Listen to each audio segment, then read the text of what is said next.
You ask a prompt, then it gets an answer. You have a second prompt, and then you ask it again a third time. Now you have actually gone deeper into the subject matter. In the traditional security paradigm, what do we think? We think in terms of protecting the data store. We think in terms of protecting the infrastructure. We think in terms of protecting APIs. Now the whole paradigm is shifting. We have security protect the prompt. What's your feeling that the industry needs those stalwarts to get it done? It increases the surface area, but the others is it is going to expose some of the existing ones and spread it around, and it may spread it into other data stores. It may expose the data in more areas than what we know.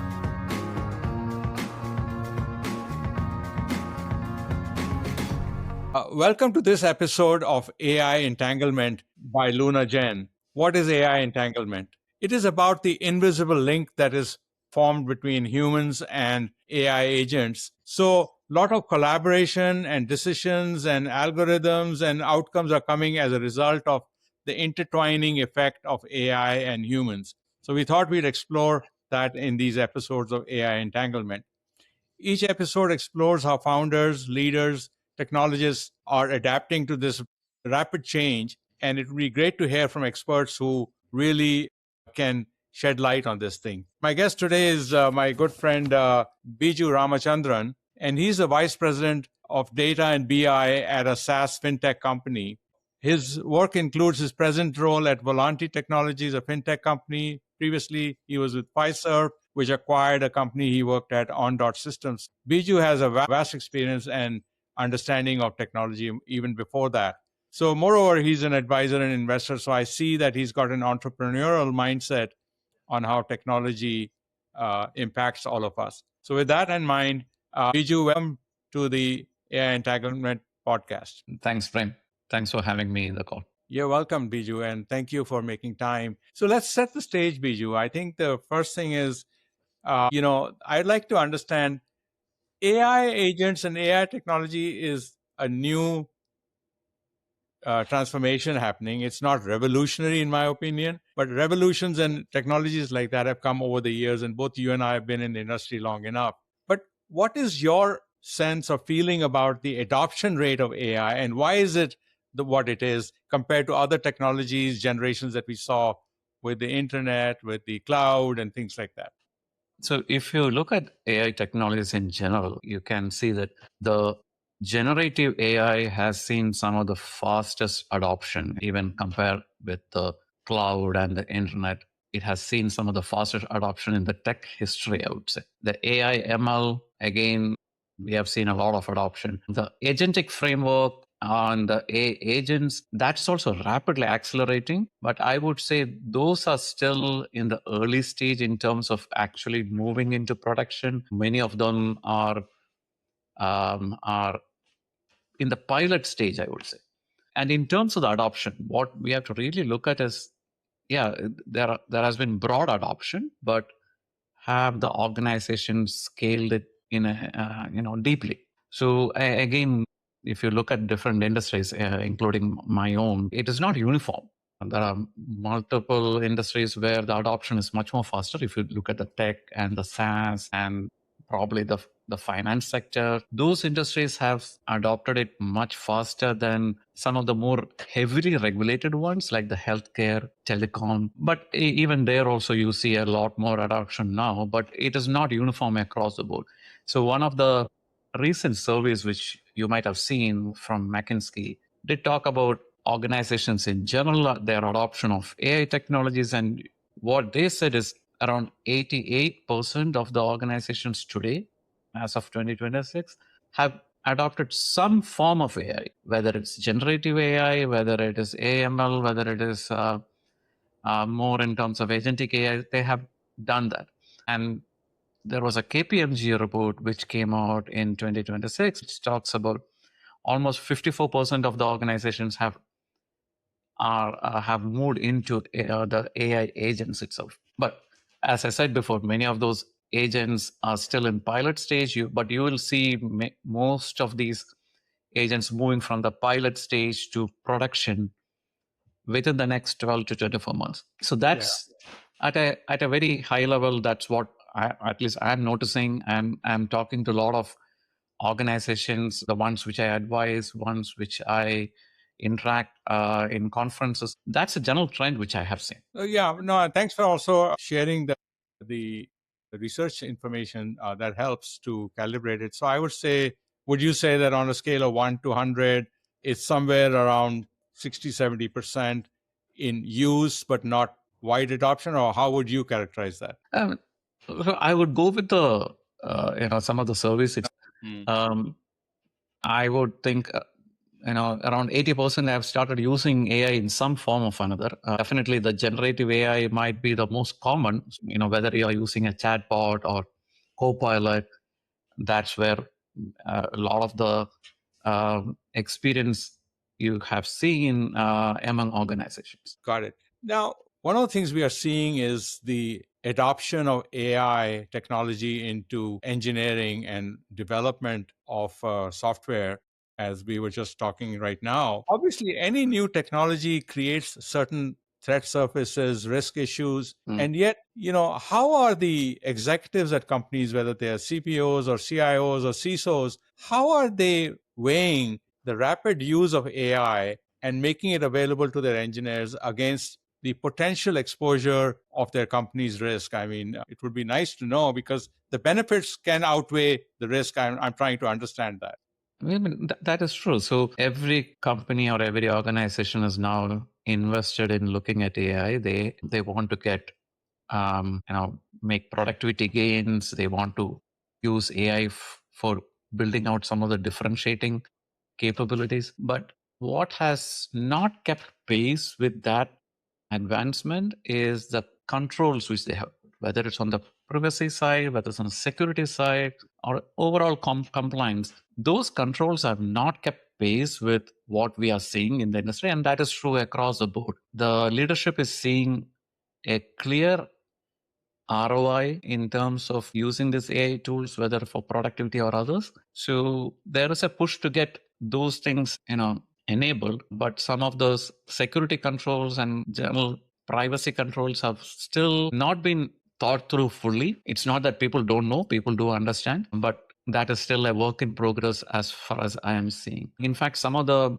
again, I would touch upon one of the surveys, which I think it came from Risk Connect, which said majority of the companies, even though they are aware, they don't feel that they have taken the, perform that kind of controls to handle the AI influx. So that Yeah. is where we many of the companies are now looking into what could go wrong. There is also an AI, another report from Data Readiness, I believe, which also mentions a similar kind of very low percentage of the companies are actually taken the steps necessary, or are they AI aware in terms of the tooling to manage all the risk identified. Well, it seems quite a risky play, if you will, but it's like damned if you do and damned if you don't. There's a competitive positioning or benefits of using AI.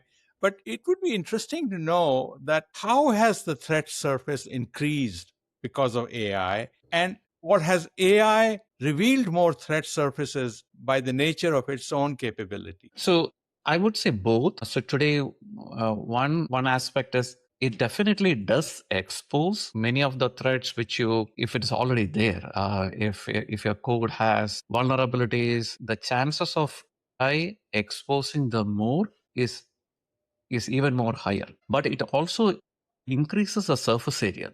So that's where you'll see some of the new threats coming out. So whether it is the hallucination driven ones, whether it is the surface data which is increasing because your RAG, I'm presuming people know what RAG is, but which would access data which was previously sort of hidden somewhere in your data store. Now the RAG has access to all of the data stores, and it may expose data which previously was not seen.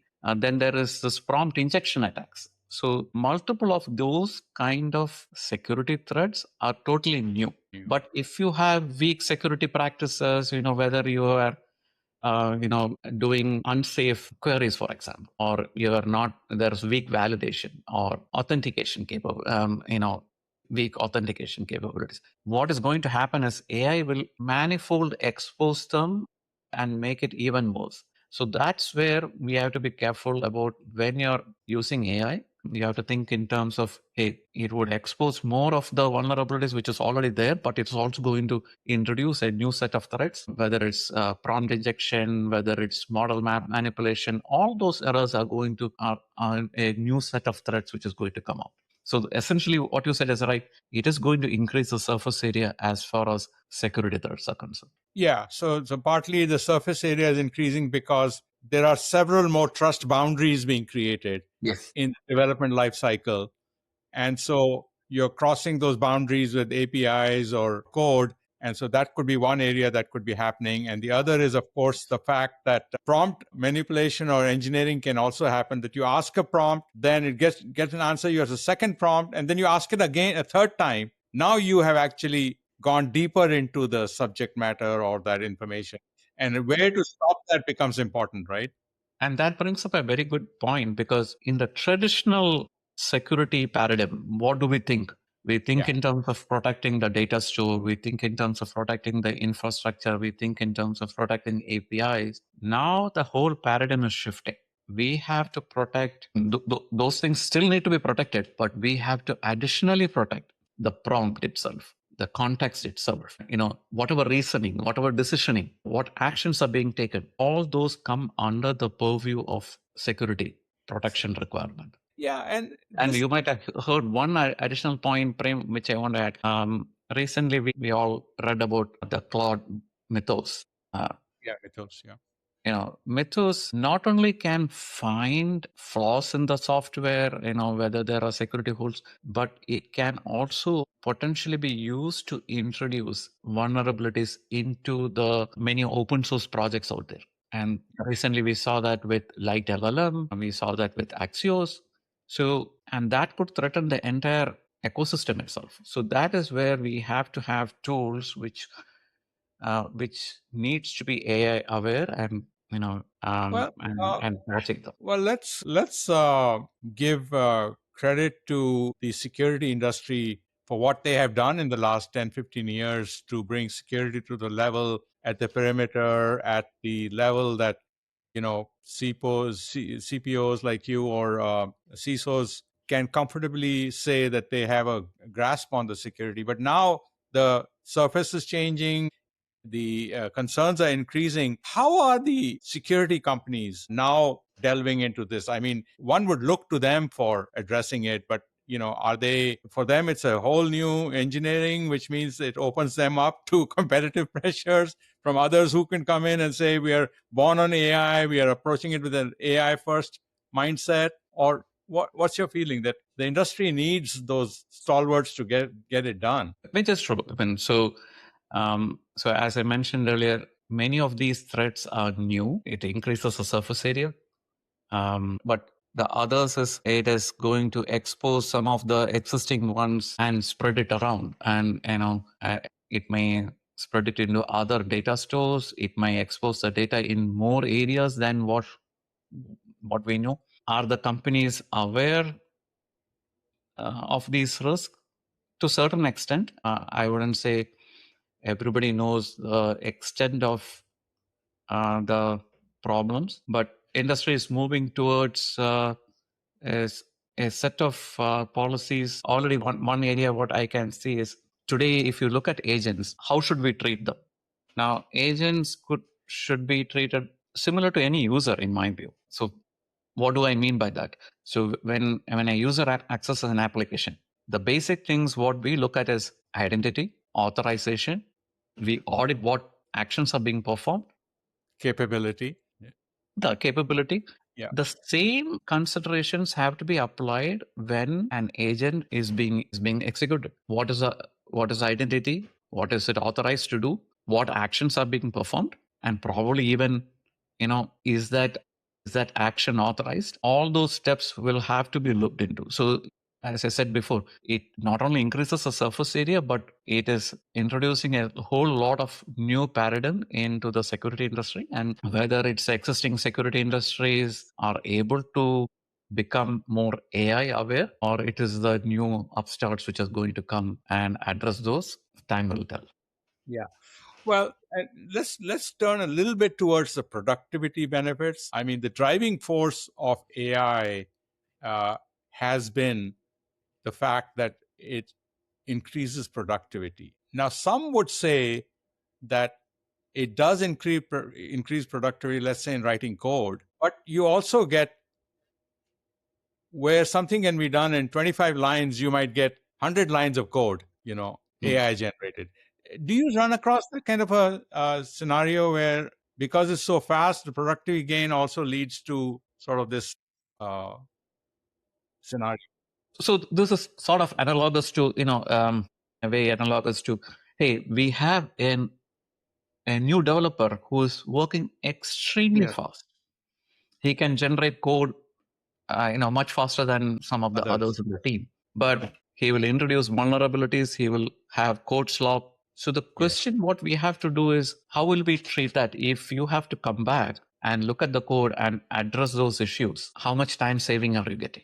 Yeah, Yeah, and you it probably sort you of gets might back get into yeah, code out very fast. So yeah, that is what is sometimes happening. And many of these code which is coming out, is it production ready? Especially if you look at from a privacy security angle. mm, Is it introducing new vulnerabilities? So that is what we have to go back and look at it and say, okay, how much time are we benefiting from the usage of these code assistants and other tools? But at the same time, how much time are we going to spend addressing these issues? So that is right. something we have to look into.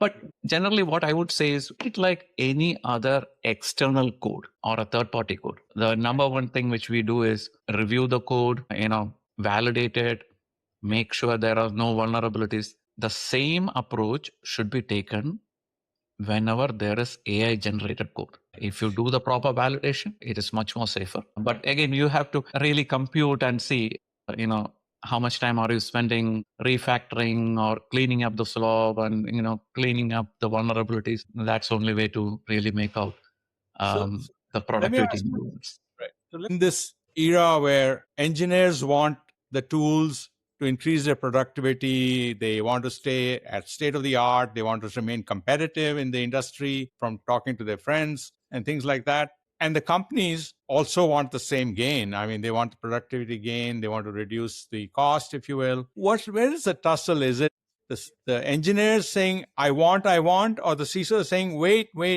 and we have to be careful? Is that balancing out, or you give them some toys to play with, but you don't expose them to certain things? I mean, there are ways to handle that, I'm sure, but I'm just wondering how that is being handled in the interest of the engineers who really can't take no for an answer. So it's a combination of what every organization looks at, whether it's from the leadership perspective or whether it's the engineers who want to be more efficient. So there is this productivity push across organizations to use these kind of tools in a complementary fashion, so that we can generate code. Overall productivity increases by, we have seen numbers anywhere between 15 to 50% improvement in terms of that. So where the CISOs have come in, to some extent, that's what harps back to your first question. Are the security controls in place today as we rush headlong into getting this benefits out of the AI tools, whether it's for productivity or from a differentiating standpoint? Do we have all the security controls in place? And today the answer is no. Most of the companies don't have the security controls in place to handle this. Their first order of priority is mostly to try out these tools and show that kind of efficiency. So the role of CISOs will be very critical in terms of identifying these potential issues, whether it is a data privacy issue or vulnerability being introduced, and work with the team to make sure that that is factored in, and all those essential steps are taken to make sure that the risks are not getting perpetuated.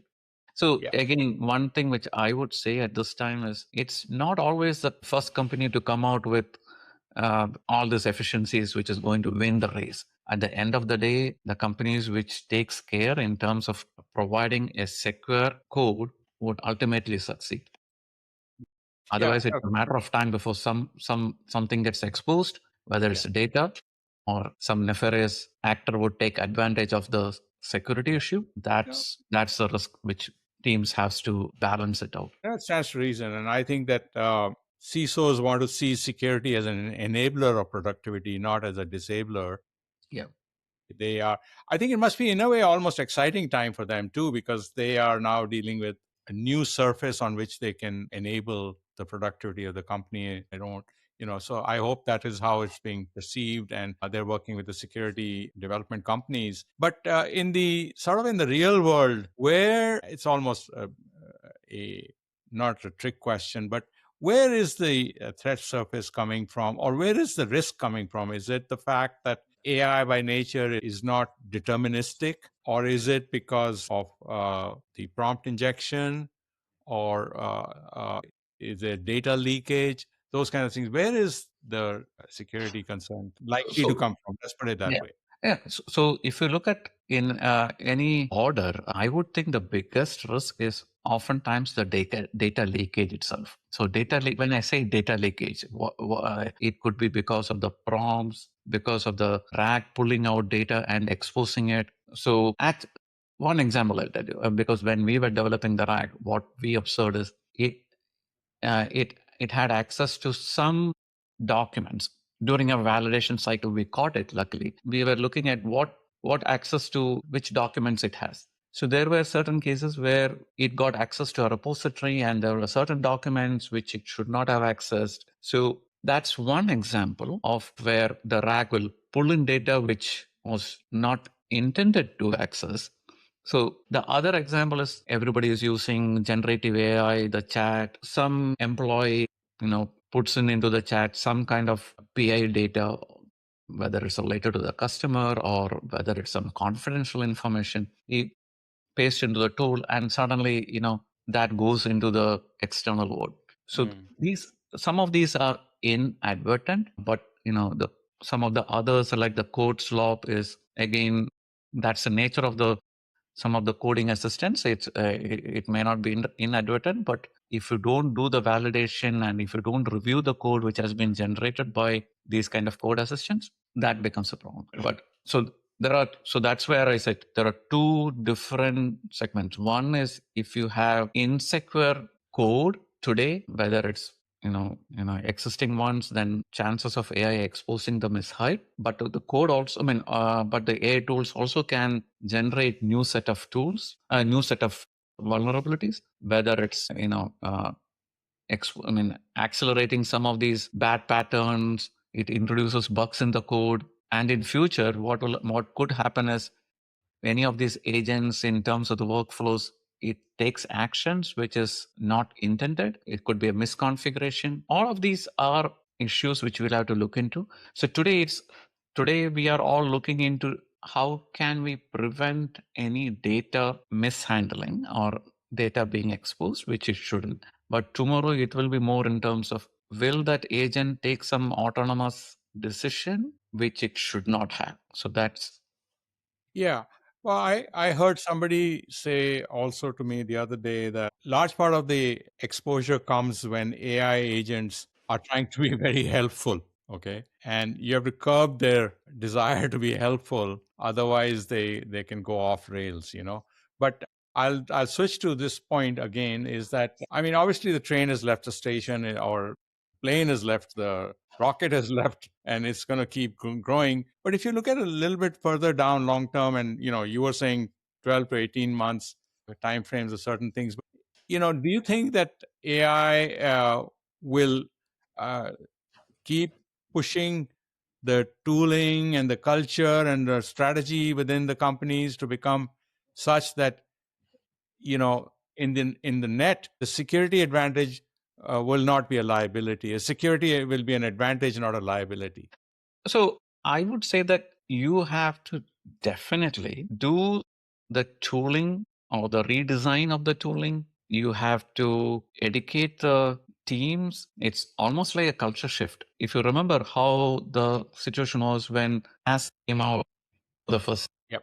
not Yeah. by exploiting a vulnerability, bypassing our current set of security gates, as I would say. So it all depends on how the organizations approach this, transform their tooling to more Culture. being more AI aware, whether it's AppSec or SecOp tools, they Mm, have to be all AI aware. So mm, that is where the companies have to move into. And going forward, they will have to start looking into validating all of these AI decisions, because agent or others may take a decision, okay, run this particular workflow based on this decision. Is there a validation check?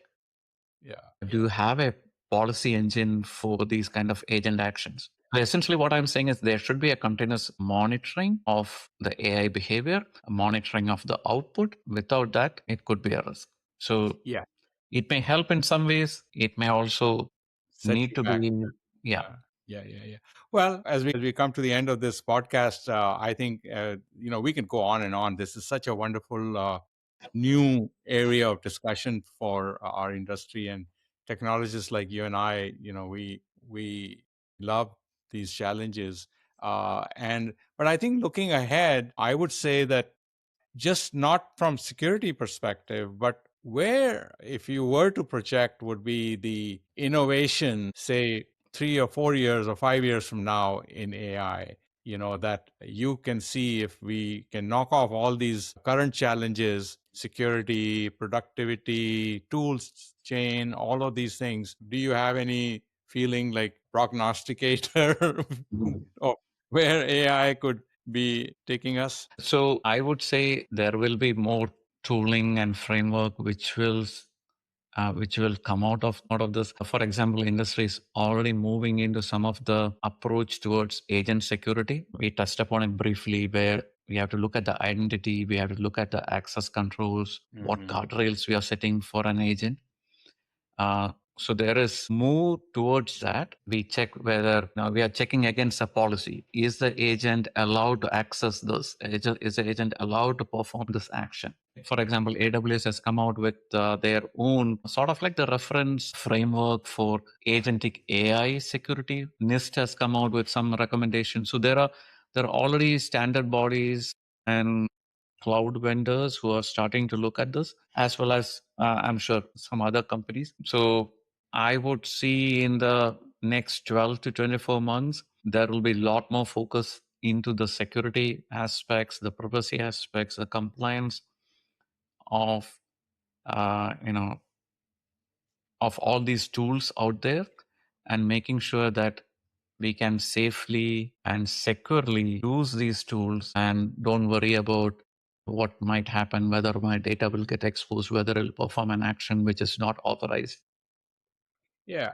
Well, Then only it will see a more broader adoption and a deeper adoption across all the verticals. Otherwise, you will see the financial sector or the health sector, especially the ones which are more regulated, yeah, shying away from a broader implementation and a deeper implementation.